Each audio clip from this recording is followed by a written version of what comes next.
fantasy short stories. Mother Sea, Father Sky by John E DeLaughter. Each night I hear the dead knocking on my boat. Tuck, tuck, tuck, tuck, tuck, tuck. I do not answer them. Who knows what they will say? The boat and I are far from home, above Mother Sea, below Father Sky. We have been here for 3 hands of days. Mother Sea is caring. I do not starve. Father Sky is kind. I do not thirst. But still the dead knock on the bottom of my boat. I am of the Buluo tribe. We live on the shore, above Mother Sea, below Father Sky. We know many tribes on islands near ours. They do not catch our fish, we do not catch theirs. Each day is much like the last. We fish, we sing, we love, we share. The dead knock because I did not share. One night Singrin and I played in the surf. Mother Sea caressed us, we caressed each other. Father Sky looked at us, we looked at each other. Penju came. Penju wanted to play too, but I said, "Go away. This is a game for Singrin and me only." Penju would not go away. Penju tried to join us. I pushed Penju away, but Penju came back again and again. Finally, I grew angry and pushed Penju very hard. Penju fell and hit a rock. Penju's blood flowed into Mother Sea. Penju's cries went into Father Sky. Singrin sobbed. Penju stopped crying, stopped breathing, stopped being. I begged Penju to wake up. But Penju was gone, and now the dead knock on my boat each night. Tuck, tuck, tuck, tuck, tuck, tuck. I will not answer. The elders put me in a boat. They gave me supplies. Singrin cried and gave me a fishbone necklace. This is our way. A Buluo that breaks the laws must go away for 4 hands of days, but is only given 2 hands of food and water. If Mother Sea and Father Sky show mercy, if they give food and water and bring the Buluo back home, then the tribe rejoices and is clean once more. If Mother Sea and Father Sky do not show mercy, if the Buluo does not return, then the tribe is sad but knows justice has been done. I hoisted the sail. Father Sky pushed me away from the island. Mother Sea slapped the sides of the boat.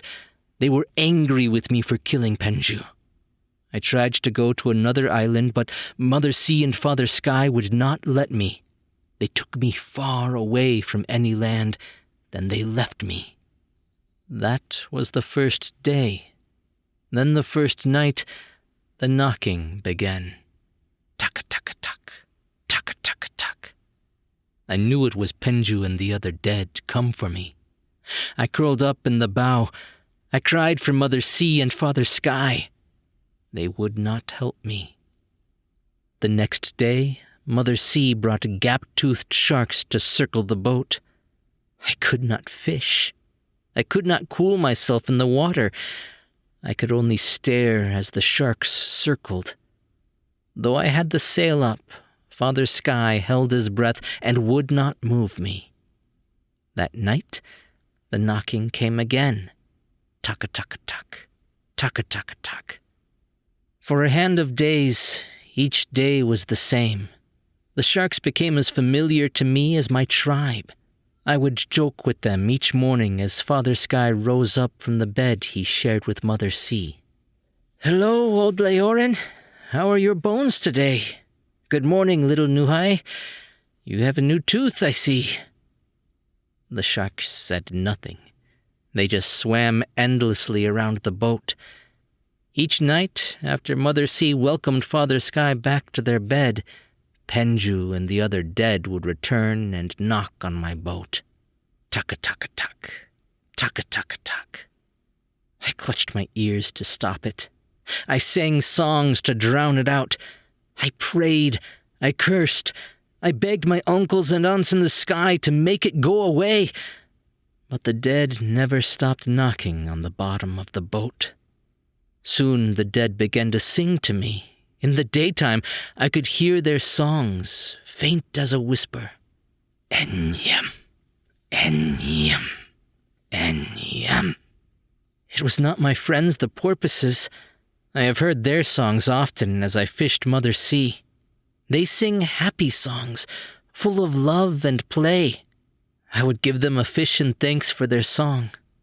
But these songs were sad and lonely, like the dead themselves, like Penju. Enyam, enyam, enyam. When Father Sky and Mother Sea saw that I was still not clean, they helped me. May you never need such help.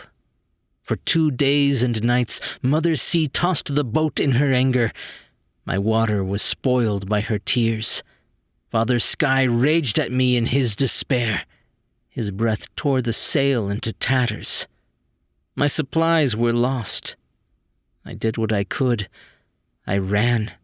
I pointed the boat away from Father Sky's wrath and Mother Sea's sorrow and let them push me as far as they could, praying in anger and fear all the time. When their fury was spent, I fell across the tiller and into a deep sleep. I did not wake for many days. Not even the knocking of the dead could rouse me. When finally I sat up, my old life was gone. Instead of islands or deep blue water, the boat was surrounded by pale green fronds. I was beyond the world's edge, floating above an empty forest. No breath from Father Sky could I feel. Mother Sea's lusty movements were but a gentle rhythm. Though I was beyond the edge of the world, I was still alive. The dead still sang to me by day, and Penju still knocked on the boat at night. Enyam, enyam, taka-taka-tak, taka-taka-tak. I grew too weary to shout. I pleaded no more. I sat in the boat, listening to the dead as they waited for my answer. Father Sky had left a blessing of fresh water in the boat. I sipped it carefully, not knowing when I would get more to drink. I had no food. The few birds here stayed well out of reach. I could not fish. The forest was thick with fronds that would choke my net. So I did not eat. Each day, my hunger grew. Each morning, I hauled in some of the green fronds and laid them over the sides of the boat to dry. I could not put them in the boat, or they would have spoiled Father Sky's blessing. I wove the fronds into a mat and used it to keep the sun's heat off my skin. I made a sail from the leaves and hoisted it, but Father Sky remained quiet, and Mother Sea never moved me away from her green forest. I knew I would die. I did not care. I would no longer have to listen to the dead singing in the day. Enyam, enyam. I would not hear Penju knocking at night. Taka-taka-tak, taka-taka-tak. This morning, I saw a little crab scuttle across the leaf of a frond. With a prayer to Mother Sea, I grabbed the crab. I cracked it open and ate it. Its flesh was cool and sweet. Searching frond after frond revealed more crabs. Soon I had filled my belly for the first time in a hand of days. Though Mother Sea had been angry with me, she forgave, just as Father Sky had when he left the rain in the boat. Their anger was hard, but it was their forgiveness I could not bear. I wept as I ate the food Mother Sea had given me. I sobbed as I drank the blessing of water from Father Sky. I realized that it wasn't justice I both feared and needed. It was forgiveness. I remembered how Penju would gobble up crabs, smiling with delight. I remembered laughing as I danced in the rain with Singrin and Penju. I remembered the blessing Penju had been. I decided to face the dead and pray for justice and forgiveness. I cracked open a crab and left it for him on the bow, praying that Penju would come once more. I waited for night, when the dead would knock again. It is night. The dead are knocking again.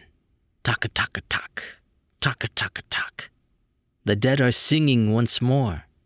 Enya, Enya. I remember Mother Sea's mercy and Father Sky's blessing. This time, I do not hide from their justice. This time, I sing back to the dead. This time, I answer when they knock. This time, I call for Penju to be welcome on the boat. The knocking stops. The singing ends. Slowly, a body climbs on board. It shines with glowing sparks like the water when you slap it.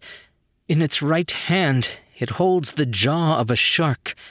In its left, it has the mouth of a barracuda. It has a body made of the green fronds that shade me. The small crabs that fed me crawl over its face. Its empty eyes glow red. Despite my terror, I recognize the body I once held, the face I once kissed. It is Penju, come at last. I fall to the bottom of the boat, fear in my heart. I stare up at the dead. Penju could kill me. It was Bulu law. I bow my head, giving my neck to Penju for the blow. Instead, a gentle hand lifts my face back up. Penju's forehead presses against mine. I am so sorry, I say. I should have let you play with us. No, I am sorry, Penju answers. I should have let you play alone. Penju slips back into the waters of Mother Sea. With tears in my eyes, I see the white trail of sparks where Penju flies into Father Sky to dance with the aunts and uncles. I see the dark glow where Penju's body sinks into Mother Sea's final embrace. I fall to the bottom of the boat and sleep. Mother Sea rocks me in forgiveness. Father Sky cools me in mercy.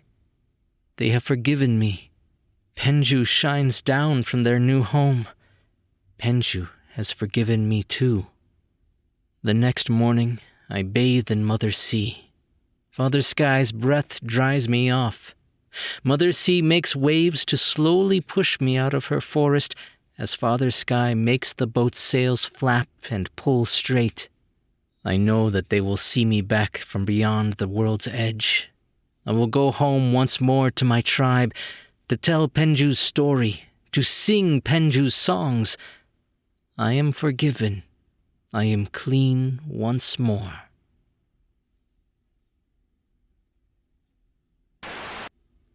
John E DeLaughter is a retired planetologist living on a sailboat with Little Sheila the cat.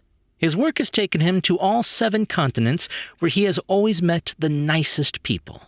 This story was directly inspired by his trips to the Gulf of Mexico, where he failed to meet any ghosts, much to Little Sheila's disappointment.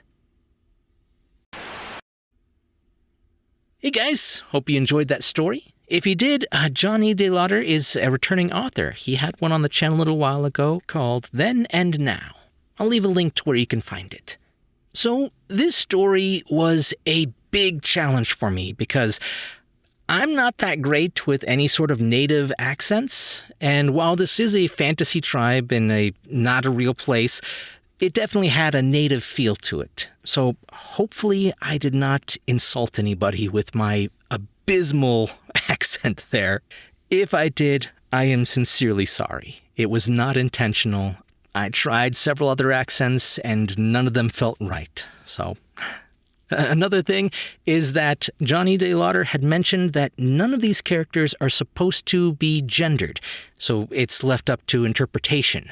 Unfortunately, I found I cannot do that accent in a female voice or even a not quite male or female voice. I'm only able to do it with a little bit of a male twist to it, so sorry, John, I tried. Anyway, I had a lot of fun with this one, so please let me know what you guys thought. It's a type of story I haven't really had on the channel before, so I really wanted to try it. Hopefully you guys liked it. If you did, be sure to leave a thumbs up and a comment if you're on YouTube. Or if you're listening to the podcast version, be sure to subscribe for more brand new short stories. I'm Chris Herron, and that's it for today's Tall Tale TV.